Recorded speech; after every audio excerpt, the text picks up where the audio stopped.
我们又上路啦！今天天气特别热，艾丽刚才去游泳池泡了一会儿凉水澡，然后现在在吃它的大西瓜解解暑。我们今天要去一个南卡的小镇，叫 Greenville。这个小镇，有，对呀。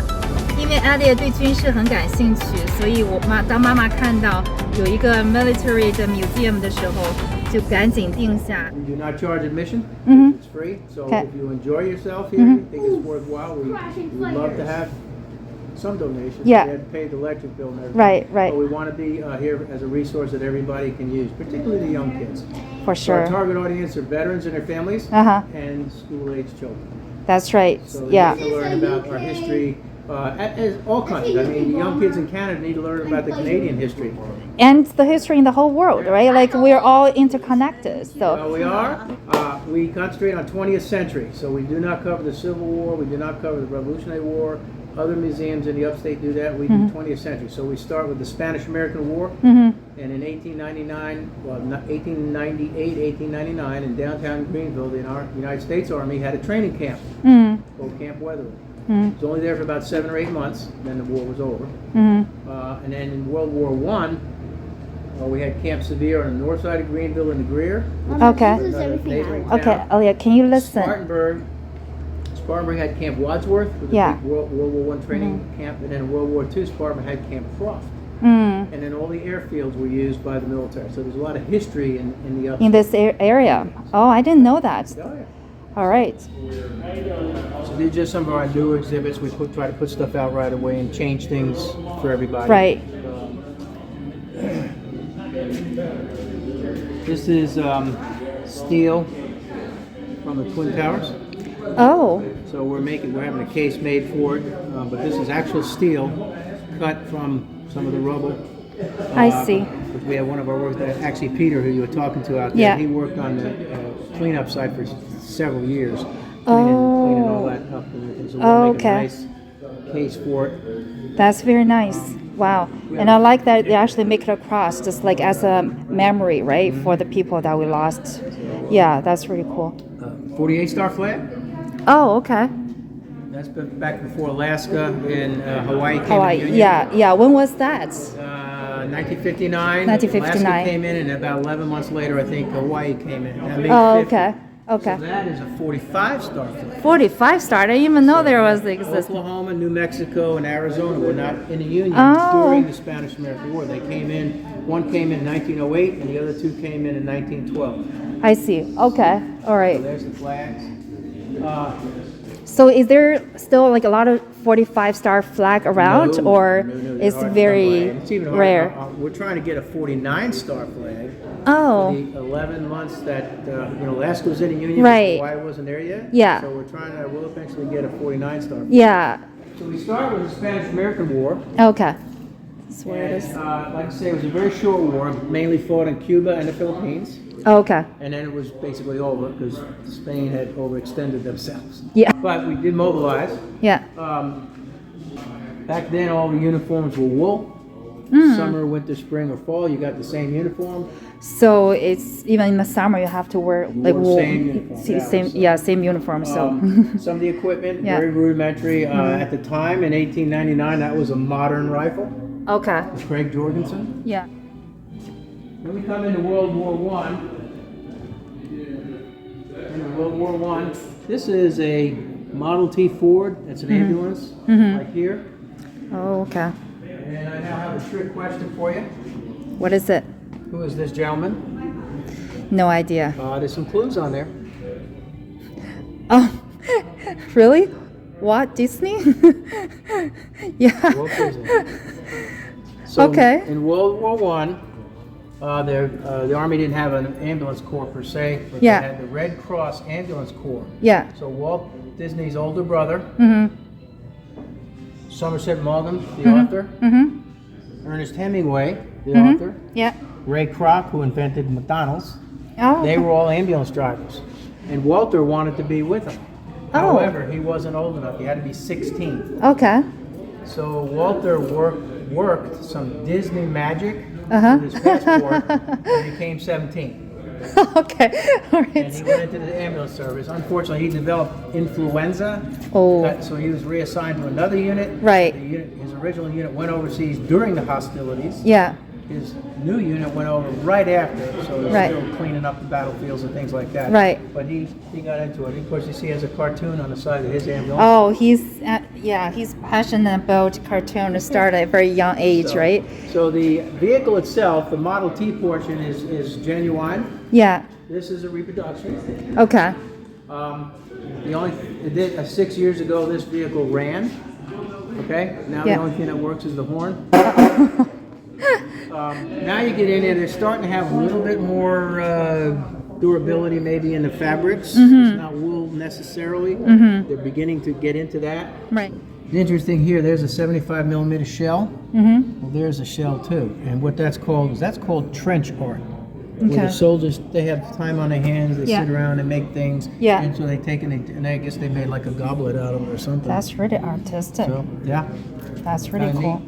Yeah. Some of the equipment, like I say, the helmet basically protects you from shrapnel and trees and rocks and things. Doesn't do much with bullets. Yeah. Yeah. Everything is made with metal, so it must be very expensive to just transport it. Well, you want to make it durable, because if you go out in the field, you don't want it to break. It's hard to get replacement, so it'd be all.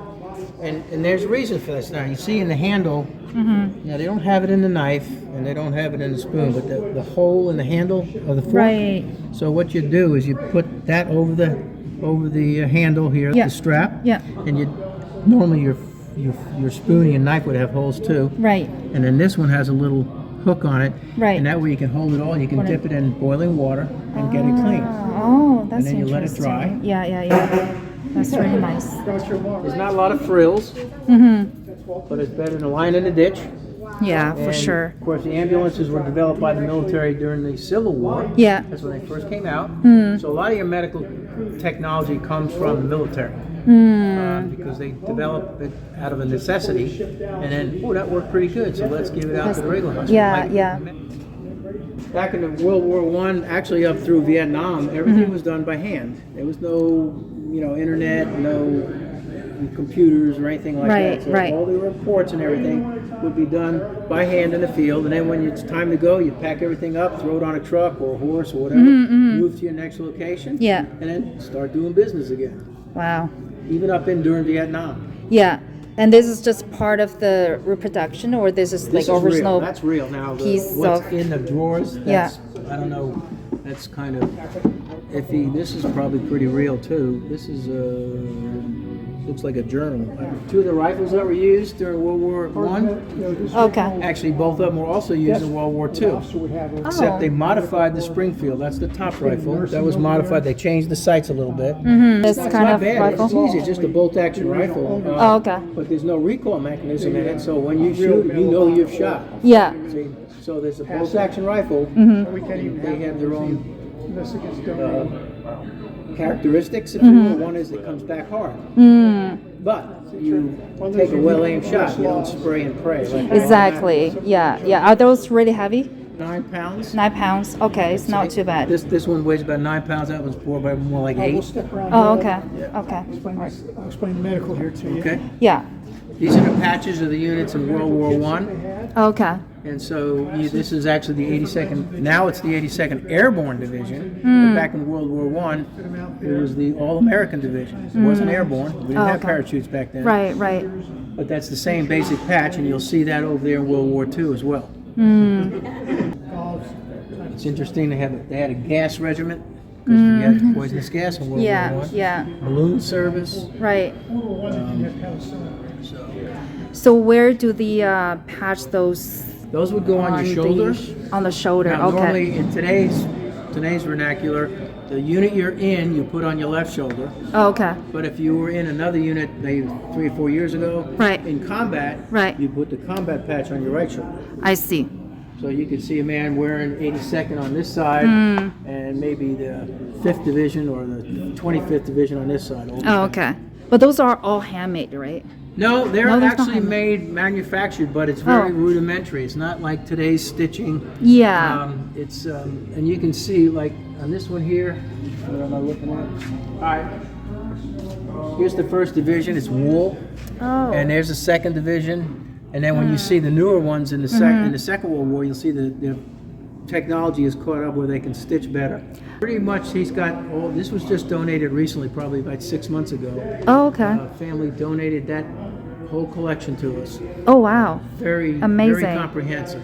Very and amazing. World War II, we still have more to put up. Okay. Wow, that's really This cool. is some of the medical equipment. That's actually for a veterinarian because you had a lot of horses. Oh, okay. And There's a whole mules. box? That whole box would Okay. be for a veterinarian. Okay. This would be a field medic. And it looks like an ammunition box, but belt, but it's really got bandages in it for the medic in the field. That's right. And this is an eyeglass to help soldiers, make eyeglasses up. They could test them, and then they could get the glasses made for the soldier. That's really cool. So then we move into World War II, and this is a typical tank commander.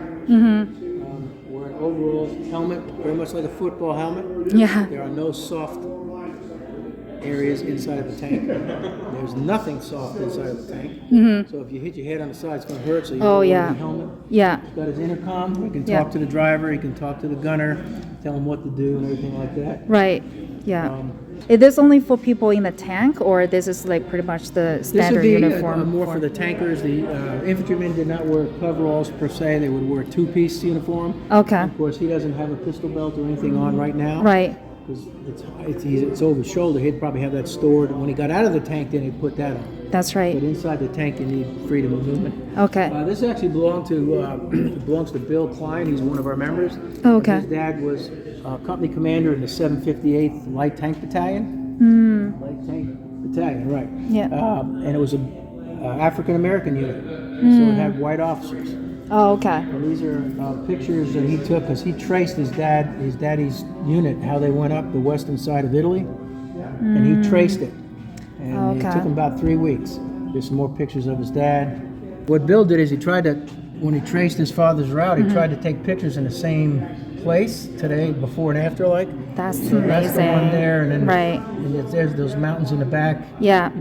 And so. Oh, he took yeah. The buildings. The comparison between then and now. Okay. And that's a tank tow truck. And there's another copy of the tank tow truck, because when a tank breaks, you don't tow it very easily. You have to have a big mover. Right. So that was the American Jeep before the Jeep came out. This is the Jeep that everybody recognizes, but before this, that's what they used. Rather large, it's a Dodge. Yeah. Very good vehicle, but they used it during World War II because they already had it, and they were making these as fast as they could, so they used them as well. Okay, why do they change from that one to this one? Well, this one is easier to make. Yeah.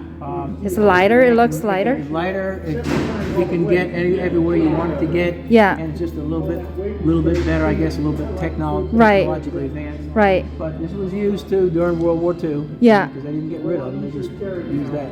Right. We get into World War II again. Now the uniforms are getting, more durable in the field. Got some Marine uniforms.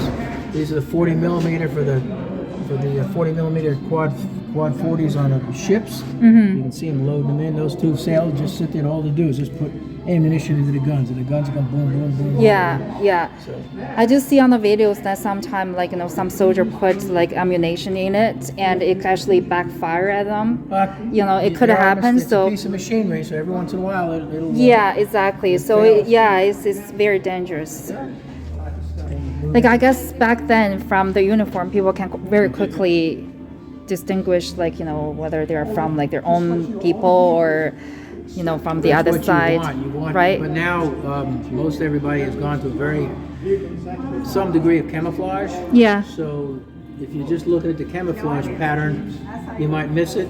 So you got to be real careful what you're shooting at. Exactly. And then also in today's modern technology, if you have thermal sights, you can actually see the soldiers out there. It's like a heat. Yeah. You know something's there. You know something is there, but you can't really see a lot of details. You just see the heat, right? Right. So Thompson submachine gun, that's a model 1928. That's the same type that Al Capone and all those criminals would use, but then the Army also used it a lot.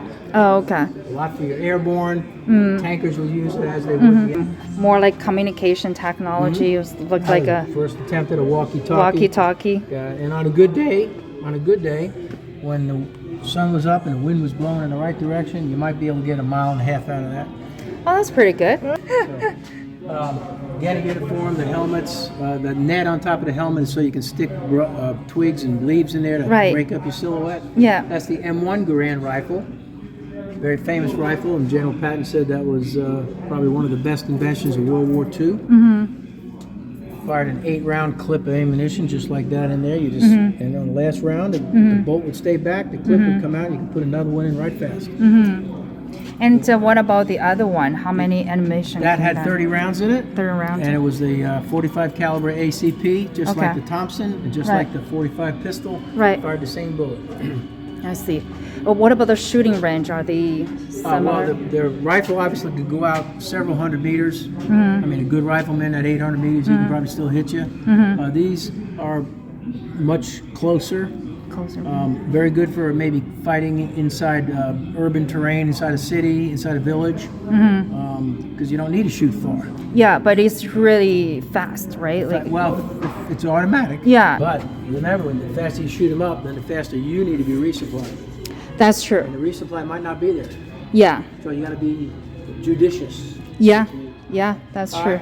And into the patent, remember the... Yeah, number one. There's the second division. Second. See, now it's a lot better. Yeah. But they're the same division. They have the same heritage, the same lineage. Same thing. But you can see it has done a lot of better job. It's an anti-tank mine from World War II. This is what, sorry? Anti-tank mine. Oh, okay. So what you do with that is you find a road, you dig a hole, put that in the thing, arm it, camouflage it, and hope that a vehicle would drive on it. Yeah. And when you push the pressure plate down, which is this thing right here, you push that down. Yeah. And then it would blow up Blow it up. hopefully disable the tank. Yeah, like how bad a tank can be blow up by this? How powerful is this? Well, to a World War II tank, that would do a lot of damage. Oh, okay. See, all you have to do with a tank is blow the track off. Right. Now it's immobile. Now it can't move. Yeah, exactly. Maybe still shoot. Yeah. But since it can't move, you just avoid it. Exactly. Let the guys in the back take care of it. Yeah, yeah. So, and now in a modern day tank, I don't know, that might not, it might still blow a track off. I don't know. Okay, this was used by American soldier or like by Americans. Oh, okay. But obviously from other country they have different technology and stuff. This is a replica of a World War II German machine gun, MG-34. Oh, okay. It does not fire, but it's a good replica. Okay. So what are all those holes for? Air cooling. Cooling. Oh, okay. Let the air get in, because when you fire, eventually your barrel's going to start getting hot. Right. You got to let it cool off. So that is an air-cooled machine gun. Oh, okay. So the air can get in all those holes and dissipate the heat. But what about the other regular machine gun? How do they cool Most of them are air-cooled, but there are water-cooled. Those are the ones with the really thick barrels. You'll see them in pictures. Oh. And they have a water jacket around them. Interesting. So the water goes through, and they have a big can of water, and it continually circulates, and they can fire longer times. Right. Because they can cool faster. Yeah. This is an M274 mechanical mule. Mm-hmm. It was used in Vienna. Easy sling load on the helicopter. You can fly it in, and you just throw your stuff on it, so you don't have to have it on your back. That's right. You don't have to carry it. Yeah. And you can take the steering wheel, unlock it, fold it down, put the vehicle in reverse, and you can walk it up a trail. Oh. It'll steer up a trail for you. Oh. So they don't use it anymore. Okay. They use a 4-wheel or 6-wheel John Deere Gators. They use now. Oh. Does the same purpose. It's just a modern, better vehicle. Oh, I didn't know John Deere actually manufacture. They do for the government. So then you come, like I said, this is the Vietnam era Jeep. They took that Jeep, and from that one they made this one over here. Korean War, and then they came out with a better Jeep, and it just transports a key person around. Got a radio on it, so that person can control or do whatever they have to do. Very dependable Jeep. Yeah. Can this still be running? Yeah. Still runs. Of course, all the gas has been drained. Yeah. Because of the fire department. Yeah. The M72 light anti-tank weapon. It was you just wear it over your shoulder, and then when you needed it, you take it down, Yeah. pop your end caps off, open it up, sight it, and fire it one time, and then you were done with it. It can only shoot one time. Only shoot one time, and you try to squash that so nobody could use it again, Right. like the Viet Cong or something like that. But you had to leave it after you Well, shoot. you generally leave it because you're carrying You're not so gonna- much, yeah, carry it, So you try okay. to destroy it. Okay. This is an M79 grenade launcher. Grenade launcher. Okay. So instead of throwing a grenade Yeah. as far as you can, Yeah. this one will shoot at about 150, 200 yards. Okay. And just sort of shoot it like a mortar. Right. And it's 40 millimeter, How many grenade can it launch? Like one at a time. one at a time. So Okay. some of the shoes, now there's the shoes. Now that shoe, these jungle boots have a metal plate in them. Mm-hmm. And that was designed to give some protection against what's known as punji stakes. So punji stakes would be bamboo. Right. Viet Cong would take the bamboo and cut it, Yeah. and then put a nice point on it, put it in a fire, get it nice and hard, and then dig a hole and stick about 10 or 15 of them in there and cover the hole up. And you drop it on, and step in it, and it go right through your foot, or up into your groin. So that offers a little bit of protection. Yeah, for sure. Is it heavy or is it? No, they're not heavy Okay, at all. because it's plate, right? It's not. See what? And this is like a parachute. That parachute flare, you take that off and see where the other end, not the red end, Yeah. but this end. Yeah. That cap comes off. Right. You flip it up to the red end, put it on there, Yeah. aim it, And just. go like that, and it would shoot out. And that's before they had night vision devices and things, so you'd have to see what's going on, what's going on. Yeah, so you yeah. fire this, and it would light the area up for Yeah. about 20-30 seconds. And then you had red, green. Oh, they're different white, and colors. Parachute flare, yeah. Well, you could signal, okay, green, all clear. Oh, clear. Red, Okay. fire for effect, Yeah. and that would all be in your operations order before you go out. You'd know what these signs mean. Okay. This is a local Air Force general, 2-star general. He donated his uniform. Okay. He was in Vietnam, a couple of places down there. Wow. This is a full uniform, like Full from uniform. head to toes, Yep. even Even the the, boots the and boots, everything. everything. Yeah. And he'd get in and hook that hose up into his anti-gravity system. So when you make real sharp turns, gravity's going to try to drain your Right, blood. right. Well, what they do is this suit around your waist and your legs, it blows up, inflates, and helps prevent all the blood going. Because if you too much blood, you black out. Oh yeah. Wow. Wow. That's quite A interesting. little bit. You're welcome to wear this all day long. Wow. Let me put it on. I'm sure it feels really heavy. With That's the right. ceramic or ballistic plates in it, Yeah. you start adding weight. That's right. And of course, Desert Storm, it was like 110 degrees. It's really hot. Yeah, Yeah. Like you so have you to have to wear really this be all the careful. time. Yeah. Yep. This will stop a bullet. It is. You're gonna have a Okay. headache and your neck's gonna hurt. Yeah, but will it stop a protects bullet. you. Yeah. Yeah. You know you're safe. Yeah. But what about explosion with that? That also protects from shrapnel and things like that. Now, Right. if you get hit with a mortar round on top of your head, you're gone. Yeah. Yeah. Of course. So, but it protects from shrapnel Mm-hmm. and sticks, because when a shell hits, not only does metal go out, but sticks, rocks, everything. Everything. Yeah. So Yeah. it protects you. Yeah. So there's some of the uniform. That's an old style desert camouflage, affectionately known by the GI as a chocolate chip. But now they've gone to the newer ones, the digitals and things like that. So the newer model of this is better. This is more like for 5 miles. It's really good. They're getting better. Oh, okay. Now the radios are about the size of this. Yeah. Yeah. Well, it's like the telephone. Right. Telephone. Push to talk. Oh. Okay. Release to listen. Oh. Okay. We use It's like this a with the walkie-talkie kids. too. They have a wire. You have to have a wire. to Right. go to that thing over there. Oh. Okay. See, it should ring. I think it will ring. Hear it? But you have to have a wire. That's right. It works on 2 regular batteries. Oh. Okay. Oh, it still work on batteries. Okay. This one still works on batteries. Oh. Okay. Does this thing still work? Oh yeah. Yeah. You just have to have. Hey, go pick that phone up there. See your phone? Pick it up. Push it. Push it forward. There you go. All right. And listen. Just listen. Can you hear me? If you want to talk, press the button, just like walkie-talkie. Push the button. Push the button. Do you see the button?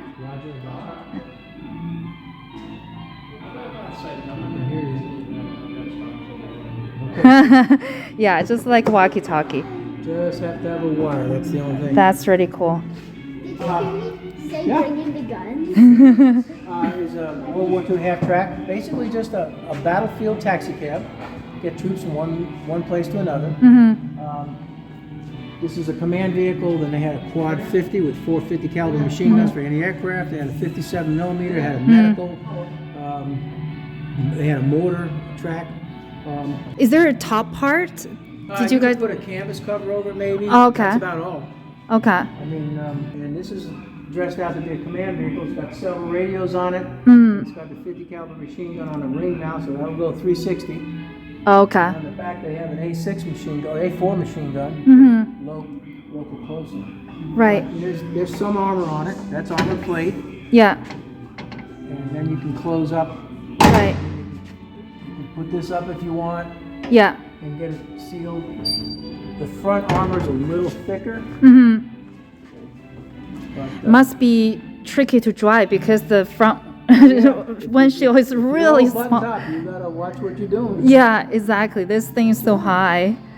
Yeah. Then we have a little tribute to the women, females in the military. That's cool. One of our young ladies on the board, she's got an extensive collection on female uniforms and everything. That's cool. So, because the Army nurse out in the field played a big part. Yep. That's cool. Then we have what's known as the missing man table. Missing man So table. this is something that evolved out of Vietnam, and this was done by a Boy Scout in Greer. It was an Eagle Scout project, so he made the chair, the table, got all the stuff together, but everything means something. Yeah. You can read it. The slice of lemon reminds us of their bitter fate, captured missing in a foreign land, what the salt means, why the glass is upside down. There's a meaning to everything on that table. Wow, it's called interesting. The missing man table. Missing man table. So almost everything is flipped upside down. Because they're not here. They either died or they're captured or they're missing. Yeah. So they're not able to join us, and this just pays respect to them and shows that we appreciate their sacrifice. That's right. Because freedom is not free. It's not free. No freedom is free. No, it's not. You have to pay for it. Yeah. And Someone paid it. That's why we enjoy the freedom nowadays. right. So.